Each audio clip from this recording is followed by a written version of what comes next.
Last summer, my friend called me from somewhere on Highway 395. She'd just blown past a brown sign and caught maybe 3 words before a truck cut her off. She pulled over, tried to Google it, had no signal, and just sat there for a second, wondering what she'd missed. She called me because she knew I'd probably been there. That's the thing about California nobody warns you about. Everyone talks about Yosemite, Big Sur, the Golden Gate Bridge, and those places are great, nobody's lying. But California is 163,000 square miles. It's enormous, and some of the most incredible places in the entire state have no Instagram page, no tour buses, and sometimes barely a parking spot. This is 12 of them. Places that real people who grew up here, people who road trip here every summer, have driven past their whole lives without knowing.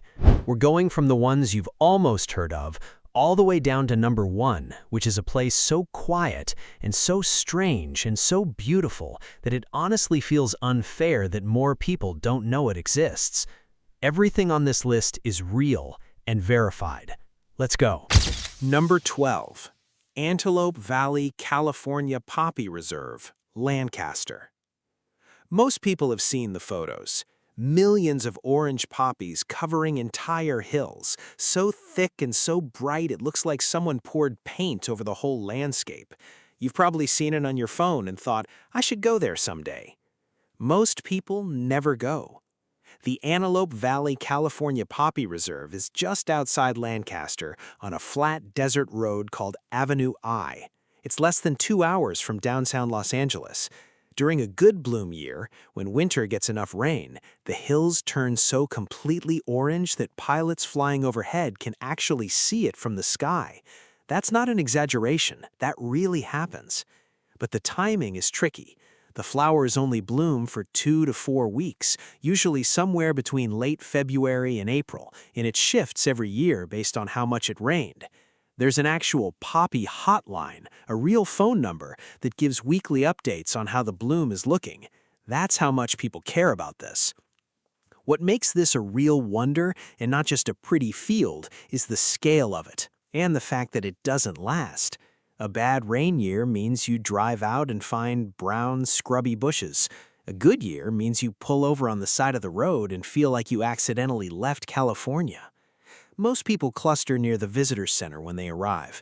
If you walk another mile east into the less visited section, the photos you take out there will look completely different from everyone else's. Number 11. Glass Beach, Fort Bragg. Fort Bragg is a small fishing town on the Mendocino coast, about 3 hours north of San Francisco on Highway 1. Most people drive straight through it. That's a mistake, because Fort Bragg has a beach that works completely differently from any other beach in the state. For most of the 1900s, the local residents used the coastal cliffs as a dump, not a metaphor, an actual dump. They'd throw broken bottles, old dishes, appliances, all kinds of household junk off the bluffs into the ocean. This went on from the early 1900s until 1967, when the city finally shut it down. Then the ocean spent the next 50 years doing something nobody planned for. The waves rolled all that broken glass around, day after day, year after year. The way a rock tumbler smooths rough stones, the ocean smoothed the broken glass until every sharp edge was gone. The colors faded into softer versions of themselves: frosted green, cobalt blue, amber, milky white. By the time anyone thought to look, the beach was covered in what looked like sea glass gems. Smooth, polished, beautiful pieces of what used to be old Coke bottles and pickle jars. It crunches under your feet when you walk on it, like gravel made of treasure. The most famous glass beach area is at the end of Elm Street off Highway 1, with a short walk from a small parking area. Go at low tide, check a tide chart before you make the drive. And you can look, but you can't take any glass home. It's protected as part of McCarraker State Park. And that rule is right, because it took 50 years for the ocean to make this. Number 10. The Petrified Forest, Calistoga. Most people go to Calistoga for mud baths and wine. They drive up through Napa, relax, taste a few things, and head home. Almost none of them turn onto Petrified Forest Road, an actual road name, which leads to something that has absolutely no business existing in wine country.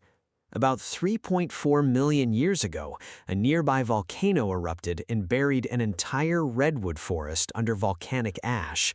The trees didn't burn. They got buried so fast and so completely that they were preserved. And then, over millions of years, water-carrying minerals slowly replaced the wood inside each tree, cell by cell, turning them into stone. What you see today are enormous petrified logs lying on the ground, some over 100 feet long, made completely of rock. You can see the bark texture. You can see the growth rings. You can put your hand on something that was a living tree millions of years before humans existed. That's not a model or a replica. That's the actual tree, just turned to stone. A homesteader named Charles Evans found this place in 1870. He thought he'd hit a stone wall. Robert Louis Stevenson, who wrote Treasure Island, visited in 1880 and wrote about it. It's been open to visitors for over 100 years and still doesn't get the attention it deserves. The trail is easy, less than a mile total. There's one tree called the Queen that stops everyone cold when they first see it. After you visit, drive west on Highway 128 toward the coast, through the Anderson Valley. It's one of the most beautiful roads in Northern California, and barely anyone uses it. Number 9. Whiskeytown Falls, Whiskeytown. Here's a story that I still can't fully get my head around. 8 miles west of Redding, there's a national recreation area around a lake called Whiskeytown Lake, federal land. Park rangers have worked there for decades. The government has managed it since the 1960s. In 2004, not 1904, not even 1984, the year 2004, a park volunteer led a small group into the backcountry and found a 220-foot waterfall that nobody had ever officially documented inside a federal park in California in 2004. 3 tiers of waterfall, 220 feet tall, dropping through a forested canyon, and it simply wasn't on any map, trail guide, or park record. Volunteers found it. Then volunteers built the trail to reach it. Now it's a 3.4-mile round-trip hike with about 400 feet of climbing, and it's one of the most rewarding trails in Northern California. If you're ever driving from Redding toward the coast on Highway 299, which a lot of road trippers do, you pass the Whiskeytown turnoff. Almost everyone keeps going. They see a lake and figure it's nice but not worth stopping for. Stop. The trail crosses a creek several times, which makes it feel like an adventure rather than just a walk. Big ponderosa pines and Douglas firs the whole way, and at the end, a pool at the base of a 3-tier waterfall that's cold and clear.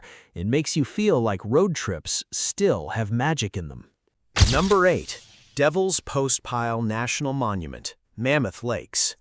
Most people who visit Mammoth Lake ski or walk around the lakes or eat in the village. What most of them don't do is take a shuttle bus into the mountains to visit a place that looks like geometry homework came to life.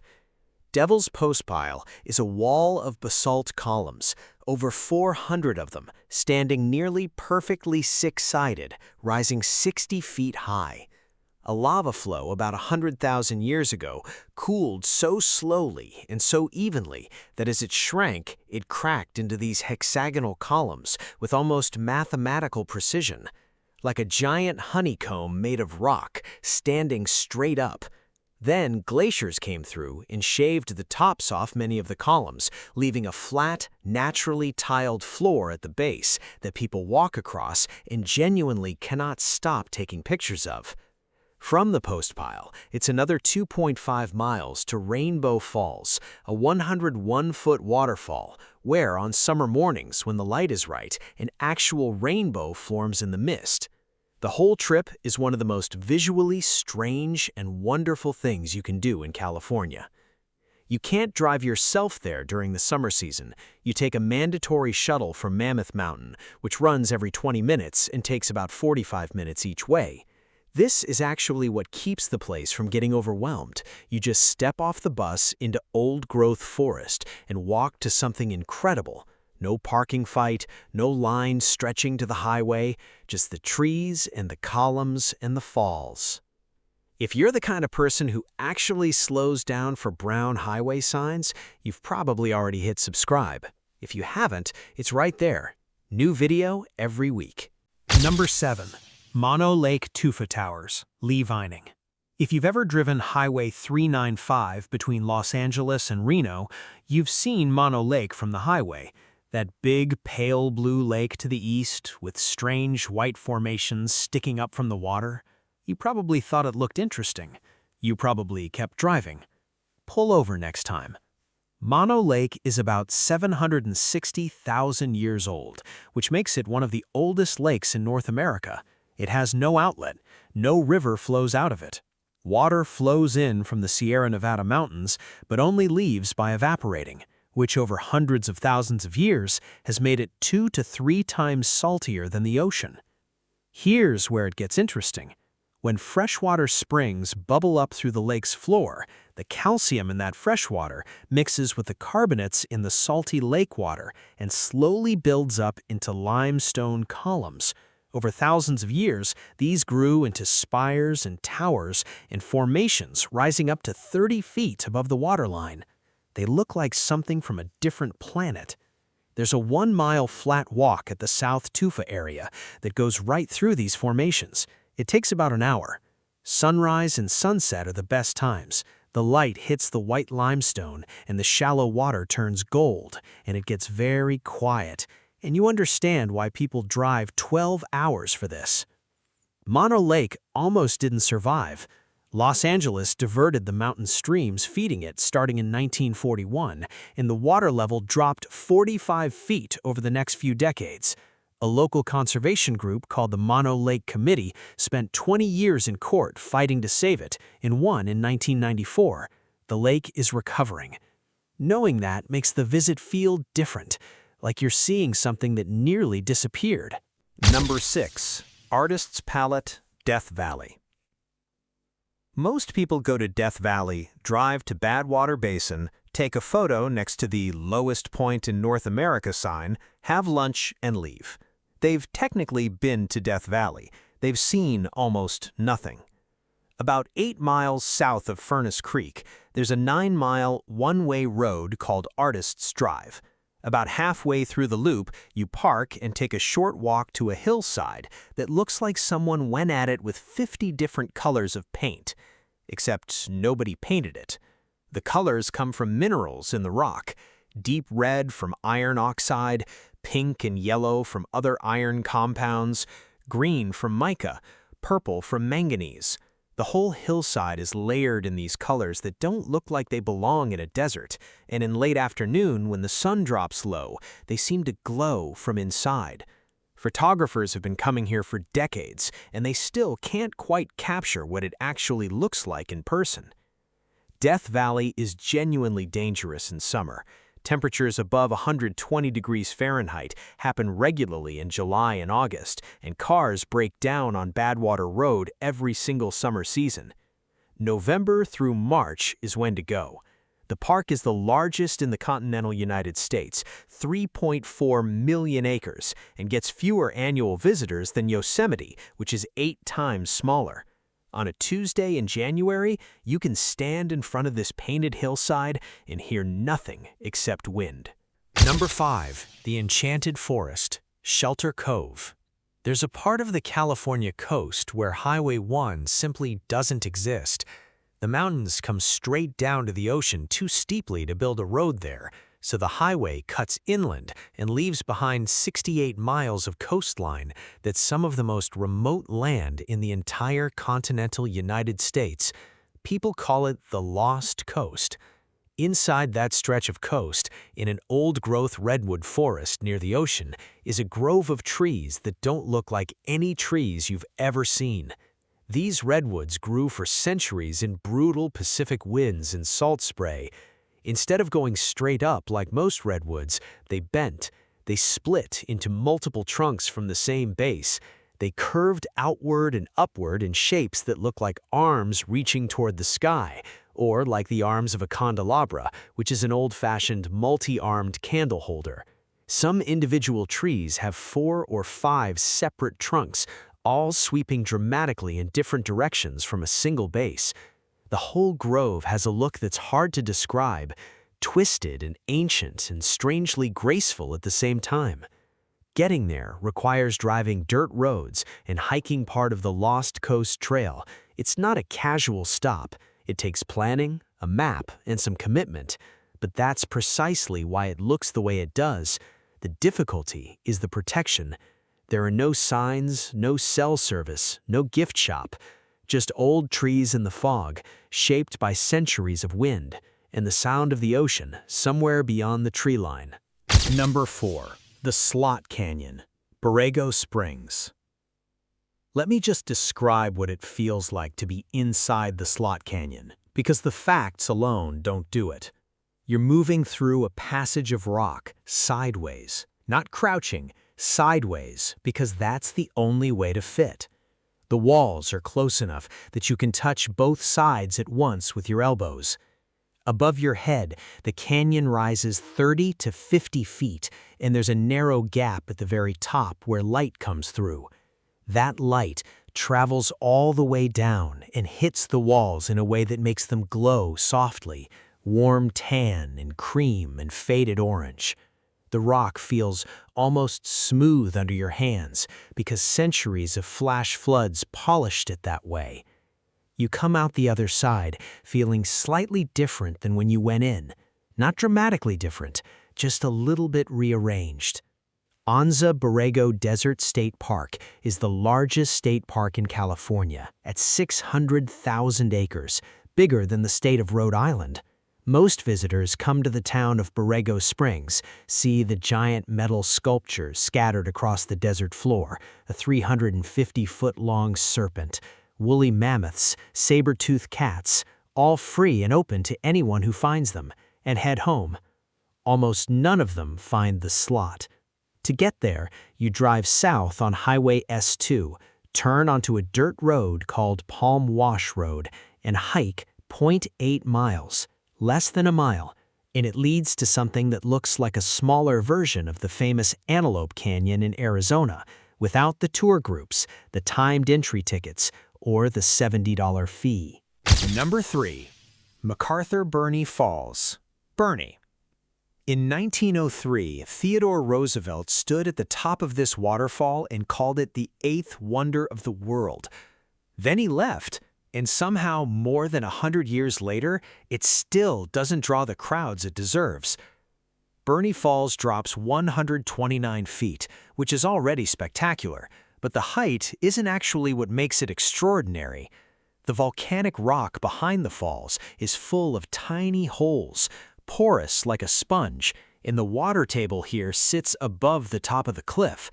So water doesn't only go over the edge, it also seeps out through the entire rock face, emerging from hundreds of tiny cracks all across the cliff.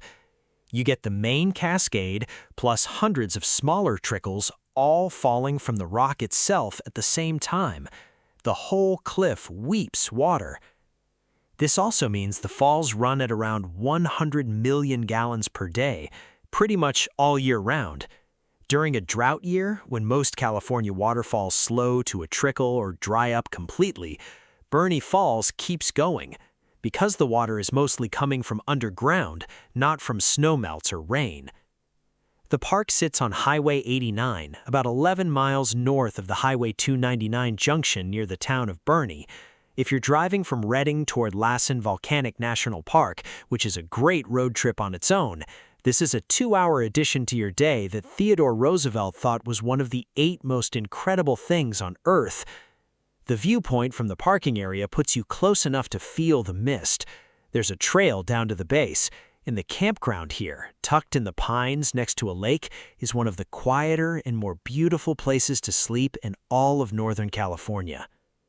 Subscribe if you haven't. Number 1 barely has a name, let alone a parking lot. Number 2, Lassen Volcanic National Park, the Cinder Cone, Mineral. Lassen Volcanic National Park feels like it shouldn't exist in California. It's a fully active volcanic landscape, bubbling mud pots, boiling hot springs, steam venting out of cracks in the ground, pools of gray mud going plop, plop, plop like something slowly cooking. The main volcano, Lassen Peak, last erupted from 1914 to 1921. The park is still very much alive underground. Most visitors who make it to Lassen hike up Lassen Peak itself, 10,462 feet tall, 5 miles round trip, 2,000 feet of climbing. That's a solid hike, but it's not the one I want to talk about. At the far northeastern corner of the park, a 6-mile round-trip trail leads to a cinder cone. A cinder cone is basically a small volcano, a steep, nearly perfect cone shape built up from layers of ash and volcanic rock from past eruptions. This one is 700 feet tall. It last erupted in the 1650s, possibly again in 1851, and the crater at the top is still clearly bowl-shaped, like someone scooped it out with a massive spoon and never came back to fill it in. Climbing the outside of the cone is hard. The whole surface is loose volcanic ash and cinder that slides and shifts under your feet. You take 2 steps up and slide 1 back. Your legs will notice. But when you reach the rim and look north, you see the painted dunes, a sweep of volcanic ash tinted red, orange, and yellow by old gases from the eruption, and beyond them, the fantastic lava beds. Then you turn around and see forest and lakes stretching out to the north, and everything is completely silent. The trailhead is at Butte Lake in the northeastern corner, accessed by an unpaved road that most visitors never take. That's why this part of the park is one of the least visited corners of any major national park in California. The park road typically opens in late May and closes in late October or November. Check conditions before you go. And while you're at Lassen, visit Bumpus Hell, a 3-mile round-trip walk to the largest hydrothermal area in the United States outside of Yellowstone. Boardwalks through boiling mud pots and steam vents and sulfur pools. It smells genuinely terrible, and it is genuinely wonderful. Number 1. Fern Canyon, Auric. Okay, here it is. Steven Spielberg filmed scenes from Jurassic Park: The Lost World here in 1996. He chose it because it looked like a place where dinosaurs would actually live. He was right, and that's not a compliment to his imagination, it's a compliment to the canyon. Home Creek is a small coastal stream that carved a narrow gorge about 50 feet deep through soft rock near the Pacific Ocean, inside Prairie Creek Redwoods State Park in Humboldt County. The canyon is narrow, less than a mile long, and the walls rise straight up on both sides, and every single surface of those walls, from the canyon floor all the way to the rim, is covered in ferns. Not some ferns, not decorative ferns, all ferns. Wall ferns, 5-finger ferns, lady ferns, sword ferns, overlapping and layering and dripping off every inch of vertical rock. The walls are entirely, continuously, impossibly green. When you stand inside it, the light that reaches the floor has already filtered through the fern canopy above, and it arrives tinted green and soft and diffuse. On an overcast day, which is most days on the North Coast, the whole canyon glows. Every photo you've ever seen of Fern Canyon makes it look nice, pretty, worth a stop maybe. And then you actually walk in, and you realize that every photo is lying by accident. Not because they're bad photos, but because a camera can't fully capture what it feels like to be inside something that's entirely alive. To get there, take the Davison Road exit off Highway 101 about 6 miles north of a small town called Auric. Davison Road is 5 miles of unpaved gravel. From November through May, high-clearance vehicles are recommended because the road gets muddy. The parking area is at Gold Bluffs Beach, and the canyon entrance is about a half-mile walk along the beach from there. The trail through the canyon is 1 mile total. You'll cross the stream several times on stepping stones. In wet season, you're probably going to get wet regardless. Waterproof boots make the difference between a great experience and a miserable one. There's a campground at Gold Bluffs Beach, right in the dunes between the redwood forest and the ocean. Some sites are first come, first served. Waking up there in the morning fog with the sound of the Pacific, the sound of the creek, old-growth redwoods all around, and Fern Canyon a half-mile walk away is a California experience that most people who have lived here their whole lives have never had.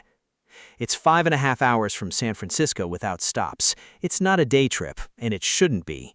The North Coast rewards people who commit to it. Fern Canyon is where you end up when you do. All 12 of these places have something in common. They're free or nearly free, they're not on the main road, and they tend to go to the people who actually pay attention, who check the tide chart before driving 3 hours to a beach, who take the shuttle bus instead of assuming there's parking, who don't just drive past the brown signs. 4 things that'll help you on any of these trips. Check conditions before you leave. The NPS website, the California State Parks website, the local ranger station. 5 minutes of checking saves a 5-hour wasted drive. Trails close, roads wash out, the poppy bloom moves around every year depending on the rain. Go on weekdays when you can. Glass Beach on a Monday in October and Glass Beach on a Saturday in August are 2 completely different experiences. Bring more water than feels necessary. Obvious in Death Valley, but also true on the Lost Coast, where you can walk 4 miles from your car before you realize the fog burnt off and it's warm. Drive slow on park roads. The speed limits are there because elk and deer actually cross those roads. On the North Coast especially, elk walk in front of your car with a confidence that makes it pretty clear they know who was here first. 12 places, all real, all worth your time and your detour. If you've been to any of them, if you squeezed through the slot, stood in the mist at Burney Falls, or woke up at Gold Bluffs Beach with the ocean outside your tent, leave a comment. I read them all, and I actually want to know what you found. Subscribe if you haven't. New video every week. We go where the brown signs point.